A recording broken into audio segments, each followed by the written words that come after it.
Riley, shots fired! Shots fired! Tonight, and only on KSL, a gun battle between a wanted man and a Utah police officer. And police are looking for this pair of burglars here with nothing but time. And a message for all Utah moms. It's okay to ask for help. KSL News starts now.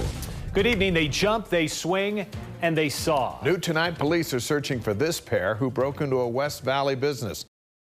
Still snowpack. Some Salt Lake County residents say they are sick of always being stuck in the snow. To close or not, school districts have a lot to think about with this storm. And neighbor helping neighbor. When the snow hit, Utahns hit the pavement in search of people to assist. KSL News starts now. Good evening and buckle up. Our biggest snowstorm in quite some time is far from over. We have you covered tonight with everything you need to know, including school closures and delays already in place for tomorrow.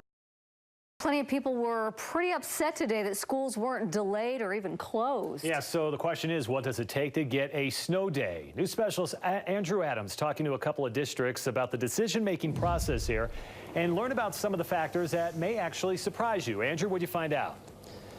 Yeah, Mike, well, you can see why some parents would want to keep their kids home. So hard trudging through these snowbanks, especially for little legs. That's not even mentioning some of the road hazards getting over here. But schools say there's some important reasons they stay open for a lot of families. When it's this deep, it's not exactly dashing through the snow for school kids and their parents. It is beautiful, but it's crazy.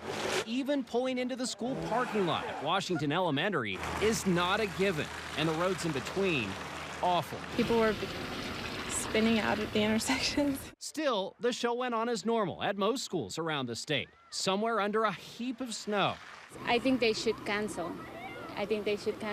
Just let the kids stay home. Instead, Salt Lake City School District left it up to parents to assess their own situations. The reality is we can't check every street in Granite School District. This is breaking news from KSL. Good evening. We begin tonight with breaking news in Parleys Canyon with troopers on the scene of a fatal accident, trying to figure out what exactly happened here. That car ended up on its top underneath an overpass. News specialist Nicole Val is there with the latest information. Nicole, what happened? Yes, we have learned a 66-year-old man from Sandy has died in this accident right behind me here. Now, I'm at milepost 137, which is the Lambs Canyon exit on I-80 westbound. That's about 3 miles west of the Wasatch County line. You can see this car here. It's completely flipped on its top. Utah Highway Patrol troopers say the 66-year-old driver was headed west on I-80 when somehow he lost control. Then there's a place that goes over this 137 exit road here. He was launched off that and into the cement wall on the other side. Officers believe the 66-year-old was the only person in the car. Investigators are on the scene right now trying to determine if alcohol or drugs played a role in this crash or if the driver fell asleep at the wheel or had a medical condition. Now, if you are planning to drive in this area, you can expect some delays for east and westbound traffic on I-80 near the Lambs Canyon exit. Troopers are not identifying the man right now. They are still waiting to notify his family members. In Salt Lake County, I'm Nicole Vell reporting. Nicole, thank you. And just into our newsroom, a woman we told you about last night, wanted in a deadly crash, has turned herself in. Wilda Manning is charged with vehicular manslaughter. Police say she was impaired back in June when she hit a Duchesne County street sweeper's vehicle and killed him. The City of Light is a city in shock, and Utahns are caught in the chaos. It sounded like cannons, and the second one especially kind of shook a little bit the stadium. Tonight, the death toll is rising in Paris in the worst assault on French soil since World War II. When I went on the streets, I've seen 20 to 25 bodies lying on the floor. Right now, the entire country of France has been closed off. All borders are closed, and in Paris tonight, we're told the city is on lockdown and likely will be through much of the day Saturday. At this hour, the number of people killed stands at least 120. It could be more than that. We do have live team coverage hitting a number of angles for you with reports on several Utahns in Paris tonight. The French speed skating team that took to the ice this evening despite the terror back home. and the national security implications here in the United States. First, though, we're going to walk you through what we have learned really within the last hour here. Yeah, it's a developing situation. Police in Paris say they believe all of the terrorists involved are dead. That's 8 people. Officials say 7 of them were suicide bombers. Scattered across the city are 6 large crime scenes. There were multiple simultaneous explosions and mass shootings in restaurants, outside a soccer stadium where the French president was watching a match, and in a concert hall where more than 100 people were taken hostage before being killed in more gunfire and explosions. This is breaking news from KSL. Good evening. We have breaking news in West Valley right now. That's where a man has been found dead in the middle of a neighborhood street. News specialist Jeff Lysick is at the scene on Royal and Drive. Jeff, what do we know at this point? Well, police say that they're still very early on in this investigation, so there's not a whole lot of information they can release. What they have told us is at about 6 o'clock, someone at the end of this street called 911 to report that a cargo trailer was being stolen. That 911 call was disconnected before dispatchers could get all the information they needed. Officers responded to the area and ended up finding a man dead in the street a couple of blocks from where that 911 call was made. The man's body showed signs of significant trauma, according to investigators who are not saying how the man died. Police are still trying to determine if there is a connection between the man and the person who called 911. And tonight they need your help to find a vehicle that may be connected to the case. We are looking for a white 2000 Dodge pickup truck. We believe that it has a silver toolbox in the back. It has a Utah license plate. The number is C as in Charlie, 403, K as in Keith. And it should be pulling a Wells cargo trailer. We believe that the color of the trailer is white, but it may not be pulling the trailer at this point. Now, if you spot that truck, investigators say they want to hear from you as soon as possible. They say do not approach that truck or anyone who's near it. Instead, call police. Live in West Valley City, I'm Jeff Lysick. All right, Jeff, thank you. Of course, the other big story of the day is the weather out there. We do have another storm that's moving on in. We've got team coverage tonight in Salt Lake. We've got it in Evanston and right here in studio where Dan is watching KSL Vortex. And Dan, I came in from the south end of the valley this evening and maybe caught the tail end of something. It was heavy down in the south, and then coming up north, it got a little bit lighter. KSL News starts now. So he just went back on his own. He did not want to come out of the car. He had a weapon with him. Good evening. A gruesome discovery by a police officer and a SWAT standoff that ends in suicide. Tonight, police say both are connected. That story in a moment. We begin with breaking news in Weber County. Northbound lanes of I-15 are closed right now because of multiple weather-related crashes. News specialist Nicole Val is live on the ground in North Ogden. Nicole? Yeah, we have actually just learned from Utah Highway Patrol troopers that someone has died as a result of this crash. Let me tell you, it is a mess where I am right now. I'm going to step out of the way and show you this scene behind me here. I am just north of the 3600 North exit in the northbound side of I-15, just at the Weber and Box Elder County line. Take a look here. Crews are working to clear this 3-car accident here. Again, we just learned that one person has died as a result of this crash. 2 others have been taken by ambulance in serious condition. Now, UHP troopers say they have been dealing with multiple slide-offs and spin-outs in this area since 3 o'clock this afternoon, and it is only getting worse. We have live team coverage of another big developing story in Utah County tonight. Jeff Lysick is at the scene of a homicide in Orem. Andrew Adams is in Eagle Mountain, where the man wanted for questioning in that murder held SWAT teams at bay for hours before turning the gun on himself. We begin with Jeff in Orem, where it all started. Jeff, what happened? Well, Dave, just a short time ago, the crime scene tape came down here at this apartment complex in Orem. We now know that Orem police were called, or actually came to this apartment building 3 times to check on Brittany Angstrom today. It was on the 3rd visit that an officer found Angstrom dead in her apartment with multiple gunshot wounds. We obviously wish we could have intervened or wish we could have stopped this from happening. A complaint about a man and woman fighting brought Orem police to the Cherry Hills apartment about 10 this morning. Our officers went to the apartment, couldn't hear anything. The fighting had stopped. No one answered the door, so officers left. An officer returned 2 more times over the next several hours, police said. He wanted to make sure that whoever was in the apartment was okay, so he just went back on his own. On the officer's 3rd visit, he found the apartment door unlocked, looked inside, and found Brittany Angstrom's body. She was obviously deceased from multiple gunshot wounds. There was no one else in the apartment. Police backed out until they could obtain a search warrant for the apartment.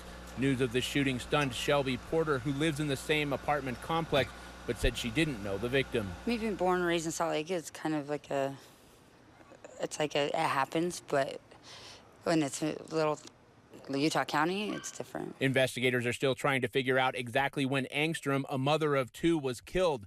They do not believe her children witnessed the shooting. The kids are with a relative and they are safe. We never want to go on calls like this. We feel for the victims' families. We feel for the children. We don't know all the circumstances surrounding that, but yeah, this is never an exciting part of the job for sure. Now, a number of agencies are involved in this investigation. We are told by Orem police that the man suspected of killing Brittany Angstrom was actually due in court tomorrow for a preliminary hearing on charges of aggravated child sex abuse. News specialist Andrew Adams has been following that angle of the story for us from Eagle Mountain tonight. Andrew?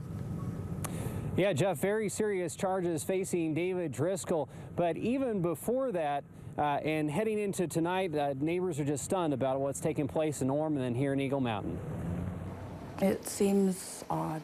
It doesn't seem, he doesn't seem like the kind of person that would do that. Neighbors are beside themselves over a man they say didn't seem too much different than any other. He just seemed like a regular guy, really. She says David Driscoll, the guy who lived next door, was confident. A ladies' man. Seemed to have a lot of girlfriends over the years. But prosecutors in recent months painted a different picture of Driscoll, who was charged in September with 4 first-degree felony counts of aggravated sexual abuse of a child. And then today, Orem police are investigating a homicide and they were looking for this individual. Orem's murder case turned into a standoff with the boyfriend, Driscoll, near an Eagle Mountain golf course. He did not want to come out of the car. He had a weapon with him. Sheriff's deputies say they were aware of the man's extensive military background, including his experience with guns and explosives. As it started to get dark, we became concerned that he would have an advantage in being able to try to sneak away, and we thought that that would create a significant threat to the public. After 2 hours of negotiations, a single gunshot rang out inside of Driscoll's car. He decided that he wanted to be done, and he ended up taking his own life. As investigators dig further into Driscoll's life and what brought him here, his neighbors are also void of answers. It's very weird. Yeah. It's a little unnerving. You just don't think that happens next door. We also learned tonight that Driscoll at this time was trying to sell his house. We were told by one neighbor he was there as recently as last night. Meanwhile, sheriff's deputies still on the case here. Going to be a long night for them. We're told potentially an hour, maybe 2 hours longer. In Eagle Mountain, Andrew Adams, KSL 5 News. Able to walk out of the store without really being detected. Caught on camera, a theft police in northern Utah say they have never seen before. Coming up next, the amount of baby formula this pair was able to conceal here underneath their clothing. And then a new danger on the slopes. What came falling out of the sky, nearly crushing this skier. Plus, a Utah family goes viral again, and it's a story you don't want to miss. We'll introduce you to the cutest elf on the shelf ever next. On the blue trail. Mr. Petrino, are you still okay? Always be prepared. Coming up, the 911 calls that prove these Boy Scouts have been paying attention and what they did when their scoutmaster got trapped in a cave with a bear. Then, fined for watching his daughter perform. A Utah NFL star making headlines tonight. Why he won't be playing in his team's final game. Next. All right, broadcasters might be rethinking drones after what you're about to see right here. Check it out. An alpine skier competing in Italy today was nearly smashed by one of these things. A 4-time defending World Cup champ was in his second run when a drone carrying a broadcast camera fell from the sky and crashed into the snow. As you can see there, it missed him by mere seconds. Man, he didn't even notice until he saw the footage at the bottom of the mountain. That's probably a good thing. KSL News starts now. A final salute. Holiday 10. Holiday 10, Officer Doug Barney from Salt Lake. A final call. All units be advised. Officer Doug Barney is now 1042. We have the watch from here. A final goodbye for a fallen Utah officer and father. Good evening. It was this image right here of Officer Doug Barney's 13-year-old son, Jack, clinging to his father's casket, capturing the hearts of most of Utah today. It was hard to watch a boy so young say goodbye, but as he and thousands turned out to pay their respects today, it was hard not to see how much Doug Barney loved his family. Both his family at home and his family in blue.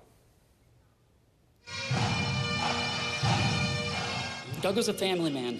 He loved being a husband and a father. A dad to three, Doug Barney was larger than life. Doug Barney is a 6'5" tower of a man who, if one did not know better, would believe he had walked out of central casting for the movie Braveheart.